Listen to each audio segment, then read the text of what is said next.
when you put that money into the bank, legally the money belongs to them. It doesn't belong to you anymore. So if the knife comes down, they're not going to give you that money back. They'll either seize those funds or they will just be like, oh, something happened or whatever. So the problem is that the money isn't actually safe in the bank.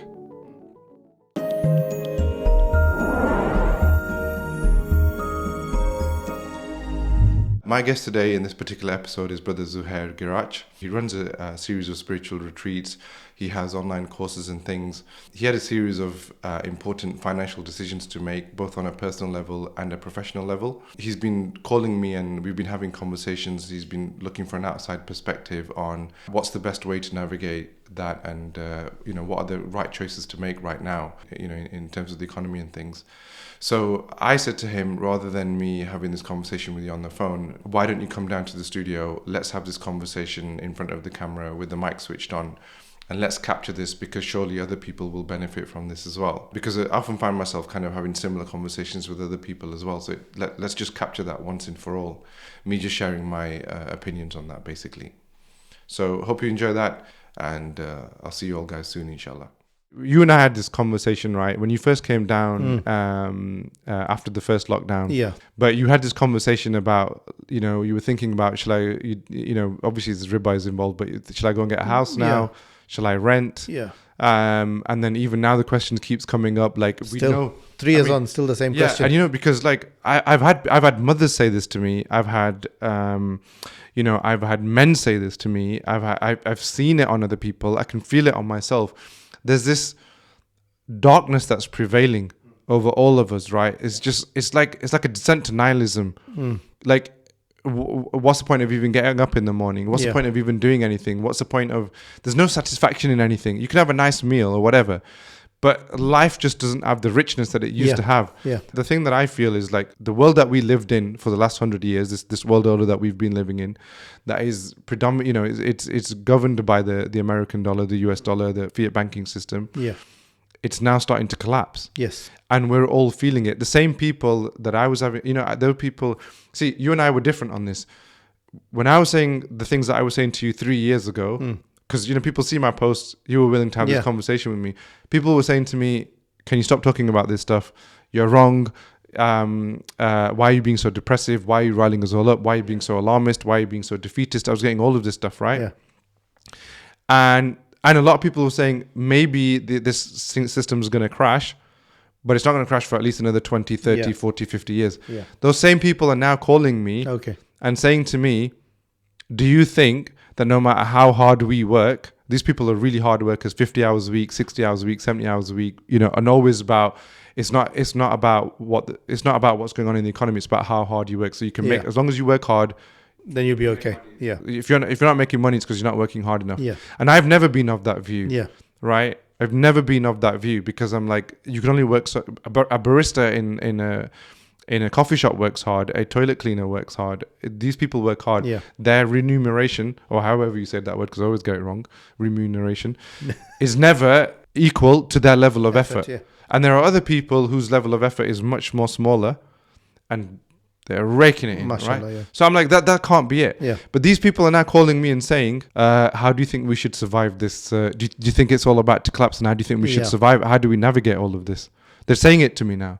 So everybody's feeling it. And are you feeling it now? No, look, I've been feeling it since then and feeling it since before. And this is why I think when I came across your posts during lockdown, then I thought, okay, let's look into that. But I agree with the sentiment that you can get wrapped up in it. Yeah. Okay, and suddenly life becomes like, what's the point? Yeah. Or else there are so many other people that ignore this whole topic altogether and they just carry on because they're happier of not knowing, right? And I feel most people are somewhere in between. The people that don't care are already established. They already have many properties under their name. They've got, a lot of backup, okay, in terms of assets and in terms of maybe money if it's going to stay around. But they've got like precious metals or whatever it may be. But they're okay. Then there's the ones right on the bottom scale where they live day by day, okay? But my concern really is the people in between. We sort of live, we have a little bit of a buffer. We have a buffer, but then what if that buffer suddenly disappears? Yeah. So, And the chances of that happening are very real now, unfortunately. yeah, but again, you see, we had the same conversation 3 years ago, and it was going to happen then. Yeah. And now, like 3 years on, it's still going to happen. Yeah, I mean, the thing that I've always said, me personally, timing's not my forte. Yeah, of course. So I know, it's like, you're going to die, but I don't know when I'm going It's to like, die. when's Qiyamah, you know? Yeah, It's you like, know all the Qiyamah's signs coming. are here. So when's it happen? Come on. Yeah, I don't know when that's going to happen. And look, if you look into it objectively, I know this system's going to collapse. It has to. Yeah. But what I can't say is when. Yeah. And even I will admit to myself that, okay, maybe I was being a bit overly alarmist 3 years ago because I was so worried. And it did look like it was going to... Yeah. And somehow they managed to pull the buck out. But now, you see the stuff that's coming out now. Like, I just watched a video this morning, and there's like... I don't know if he's a statesman or a military guy or whatever. It's some prominent figure in the US, right? And he has a lot of he knows a lot of the ins and outs of what's going on behind the scenes, right? And even he's saying Saudi Arabia's made all these deals with China and with Iran, and Qatar's about to do it, and all these nations are, and he goes, the petrodollars are about to finish. And he's saying it publicly. Yeah, that's fine. But then, and even the people on CNN have started saying it publicly now, like, and they've got a frog in their throat, and they're starting to cry about it, and they're like, oh no. So it's this. Even there's a guy next door who's a finance guy, right? Okay. He's a financial advisor, and he came in here when I was setting this place up, right? And he goes, never seen it like this. He's like, the stock market was just going up and up and up, and now he's like, something's wrong. Yeah. So everybody's feeling it. Yeah, and I think there is. So there are people who are sort of concerned in that in our zone, the middle zone. So what needs to happen? I mean, you see, like I came to see you back then. I'm someone that doesn't believe in the riba system in that sense that I've never purchased a house. I've always rented. Yeah. Right. But do you feel like, because people will say to you, you lost all that money in rent. Do you feel No, not at all. It's Allah's duty to provide for me, right? And to house me and all the rest of it. I will make my efforts. Yeah. Now, sometimes I sort of sit back and think, well, only if I would have. Yeah. That's how I feel. Because by now, at least I would have had one house, which some muftis say it's okay to do. Yeah. Right? Then at least I would have had my house by now. But at the same time, I've had money to pay my rent, but not enough money to buy a house. Yeah. You see, and that's the challenge a lot of people are in. Yeah. And when I'm working with my clients, I see more and more of these people. And when I see that there's more and more single mothers, for example. Do you see that do you feel like there's more of this even from 3 years ago? Or was it already increasing even by then? It was then? already then, yeah. You just see like the deterioration of the whole morality of people, the mindset, the attitudes of people. You see that that's where it's headed anyway, right? It's just a descent. It's just, that's it. It's just coming down, but we just don't know where the bottom is. When's the plane going to actually touch the ground? And what do we do before then? You see, this is the thing. So, for example, if 3 years ago we thought that the end is nigh, right? Or today we say the end is nigh. It's we're in May. By August, everything's going to be done over, right? Okay, so if I've got a pot of money, I've got £1,000, I've got £10,000, I've got £50,000. What should I do with that £50,000 that's sitting in the bank, or £10,000? Right, and that's what people want to know. Okay, so the issue. Let's say you've got 50k in the bank. Make it 10. That's manageable, right? Okay. Have you got 50k in the bank? The thing is, if you've got 10k in the bank, right? The problem that you've got at the moment is we're getting a banking collapse. So the US banks have already started collapsing. They're collapsing faster and faster. And when the bank says to you, when you check your bank statement and it says £10,000 on there, or $10,000 on there, that's just them saying, this is what we owe you if you were to ask for it back. Yeah. But realistically, they've gone and gambled that somewhere else. Yeah. So it's not even there. No. Right? And what happens is, because of all these games that they've been playing and all these things that they've been doing, it's all about to come crashing down. So you can't see, legally that money belongs, when you put that money into the bank, legally the money belongs to them. It doesn't belong to you anymore. So if the knife comes down, they're not going to give you that money back. Yeah. They will either seize those funds, or they will just be like, oh, something happened or whatever. Up to a certain amount, you have insurance to a certain amount. But the insurance is based on a mathematical model. So when everybody needs to be covered by that insurance, it's not going to work. Yeah. There's only so many times you can do bailouts, and there's only so many other banks that can buy the smaller bank and blah, blah, blah, and all that kind of stuff, right? So the problem is that the money isn't actually safe in the bank. So if you take it out of the bank, the problem that you've got is that it's losing purchasing power. Yeah. And that's about to happen to the dollar very soon. So just because you've got $1,000 sat at home and that $1,000 buys you, say, a month's, pays for a month's worth Yeah, of but bills we've and already everything. seen that now with how much we're paying for. Like yesterday, I had my tire changed, and I said, "How much?" He goes, £30. I go, "You what?" And he goes, I said, "Come on," but I said, "No, it was £15 like the last time." And he goes, "Okay, 25 then." I know. I bought a set of tires about 4 years ago, and for my car, and they were about £65 each year then. And then last year I had to buy some, and they were like £100. And I was like, "What?" And everything is being blamed. Chinese economy, there's supply chain issues and blah blah blah and all this. But that's not the reality of the situation. What's actually happened is they've printed so much money, they've weakened each pound and each dollar. So your purchasing power is less. So that it's not that the price of everything's gone up. It's that it takes more of each of those pounds and each of those dollars to buy the thing that you need. That's what's happened. It's inflation. That's what's going on. So you've got to be able to protect yourself from the inflation. Is what you've got to be able to do. Yeah. Okay. So the scenario here, for example, is we estimate, for example, a collapse by August or September. I say realistically speaking, actually, with the way things are going. It looks like it's going to be less than 5 years. Okay. And given that the strangest things have happened in the world, you could be seeing a change within, say, 18 months. Okay. So you could say end of next year. Okay, so end of next year, right? So I start buying gold and I start buying, copper and stuff like that. But then come end of next year and the economy is still going. Yeah. And I'm stuck with all this metal in my possession and no one wants to buy it back. Yeah. Or I try to sell it and then the buying price is very different from the selling price. So there's two things to answer there. The first thing is nobody's ever not going to want to buy gold from you. Okay. That's never happened in history. But it seems to be getting better now. Yeah, but it's never happened in history. It's just a case of where do you take that gold to, right? Yeah. Somebody will always want to buy it.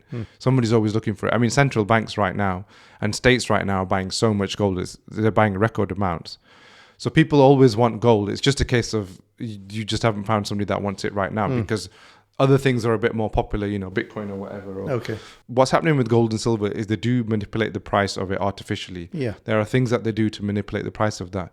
So you can buy gold this year, and let's say you buy it for like $1,000 an ounce or whatever. And next year you might find it's about 900 or 800. It's a little bit less. There has to come a time where all of a sudden it's not $1,000 an ounce, it's $10,000 an ounce. And what happens in that time is you get a lot of fluctuation. So it's very difficult to say when's the right time to buy the gold and when is the right time to kind of secure yourself against that. But that's why I say keep buying small amounts to the point where it's not hurting you too much because you still need money left over to buy bread and pay rent and everything else. Okay, so of precious metals, then what sort of portfolio would you? So this is what I've been trying to do personally. What I've been trying to do, which has not been very easy. I've been getting a hold of Russian ruble and Chinese yuan.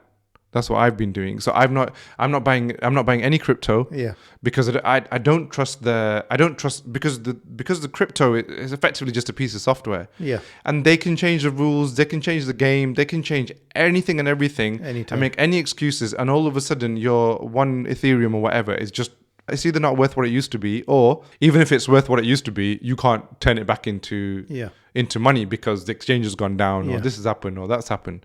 So I just don't trust that entire world. And I'm not investing in stocks either because when this entire economic system collapses, it wouldn't surprise me if the stock market goes with it. Okay. Because they're all kind of interlinked and intertwined. So what I'm trying to do, apart from precious metals and things, where I've got any money left over is buy assets. Assets being actually buying stuff, physically buying stuff. So having a car, having a this, or if I've got the money for it and just holding on to it, right? But people think assets are, you just go and get a loan and go and buy a car. And if I've got a car on finance, that's an asset. It's not, it's a liability. You want an asset so my car, I own it. I don't lease my cars. Yeah. And I get really nervous about these people who are leasing their cars because when you get that collapse, the leasing company's not going to go, okay, we'll just keep the car then. They're going to take it off you. And at that point, you've got nothing. Because you're swimming naked under the sea at that point. Yeah. So own things outright. Yeah. because you're gonna need them just to be able to hold on to them. You don't want in an economic collapse situation, if you're not earning for whatever reason, and everything costs a fortune. The last thing you want to have to do is to now have to pay for the car or whatever it is that you need. So pay for stuff outright, actually own it. Owning it. So that's another thing. But the main thing I'm doing in terms of investment, see, because Russia and China have gotten into this economic alliance, and because they've played China's played like a 20-year long game here, and they've outmaneuvered the US. Yeah. Right, and Russia's outmaneuvered the US as well, and they're both in an alliance. And now the other countries, Iran and Saudi and Mexico and Venezuela and all these, Brazil and South Africa, they're all starting to join China, right? And at that point, when this system collapses, they're not going to move over to gold and silver. They probably will back their currency with gold and silver. Yeah. So the gold itself will be still worth a lot. Yeah. And it will end up being able to buy you a lot more. Yeah. But you're not going to be able to go into the supermarket and pay for stuff with a bar of gold or with a bar of silver. Exactly. Yeah. Right? That's the issue. So you want a currency that's going to outperform the dollar and the pound. But isn't the CBDC already established for China, and they're working on one together? So if that's the case, then aren't these coins like Ethereum and XRP and all that worth investing in, because that forms the sort of foundation of the structure on which they built the blockchain? So that's a really long conversation, right? But what I would say is the crypto world, where you were supposed to have all this blockchain and blah, blah, blah, and all this kind of stuff, right? It's not lived up to any of its promises. Yeah. The blockchain was supposed to be decentralized. Yeah. And it was supposed to have a record of everything that's happening, and it was supposed to be anonymous and all this. And thing is, a lot of that is actually an illusion. A lot of those things that were supposed to happen actually don't happen. Like if I want to hold some Bitcoin on an exchange called Kraken, and I want to take a lot of money out, I can't do that transaction anonymously. I have to give them my passport details just to get verified. Yeah, KYC now. Yeah. KYC, yeah. So all of this stuff about, it being anonymous and it being on the blockchain, a lot of it is just an illusion. It's just, so I just don't trust that world. But China is doing a CBDC. Yeah, they are putting the yuan on the blockchain. Yeah. But the thing is, the chances of that being the new dominant currency is very real. And what you could do at that point is either convert your gold into yuan when you need to. Okay. Right? If the dollar collapses and the yuan becomes the dominant currency at that point, just convert your gold. Instead of trying to convert your gold back into pounds, just convert them into yuan. Yeah. And then you can go and buy your food or whatever else you need to do. Or have some yuan up front. Yeah. Because if it takes over, you've already got some, and then you can convert the paper back into the digital. And same with ruble. Yeah. But this is the difficulty, isn't it, of how to allocate resources between buying assets, buying some of that, and that's the challenge. Yeah. And that's that. Unfortunately, because the problem that you have is if you buy nothing but gold right now, and you buy nothing but ruble. Ruble went up a huge amount last year. It sank, then it went up. So if you bought about 100 grand's worth of ruble last year, around about March time when the war started, then about 2 months later, that was worth about 200 grand, almost, right? Doubled, it really doubled, but it's now sank back to those levels again this year. So now is a good time to buy. So it is problematic at the moment. So you don't want to be putting so much into it, exactly, that you can't function as on a day-to-day basis. And it is still a bit of a risk. There's no guarantee that the ruble will become dominant. There's no guarantee that the yuan, but it's looking that way. Yeah, crypto again is we'll have very different conversations with different people, in different groups that I'm connected with. Like some people completely believe in it. Some people will play the game because they're able to, with the altcoins. And again, waiting for this Bitcoin halving to move things up again. All this kind of blah, stuff. blah. So that goes on. But, okay, now that makes sense. So basically, look, it's really conservation of wealth, okay? Of what is it, or how is it that we can survive in the midst of an economic collapse? Look, when it comes to the question of conservation of wealth, only gold and silver is going to preserve you. Yeah. Right. Even the ruble and the yuan is not going to preserve you. Yeah. That is a mechanism that you can use to just get by. Like if you want to, because you're not going to be able to go to the supermarket and give them a silver coin and get a loaf of bread out of it. They just don't want to employ that. They should be doing that system, but they don't want to. Yeah. So So a lot of people are thinking, you know, what I will do is even if I've got some gold or if I've got some Bitcoin, when the dollar collapses, I'll just use the Bitcoin to go and pay for my goods and services. I just can't see There that won't be a happening. system in place. But is it possible that you could convert your gold into yuan, or sell your gold for yuan or sell your gold for ruble? The chances of that happening are quite high. Yes. Yeah, no. So that's something that okay. And as a proportion between gold and silver, like if you had £1,000 sitting around, or you wanted to invest as They have this thing called the gold to silver ratio. Okay. Yeah. And sometimes gold is based on the ratio, and I can't remember which way it goes. There's a YouTube video on it that explains it. Depending on which way the ratio is, sometimes gold is cheap against silver. Sometimes silver is cheaper against gold.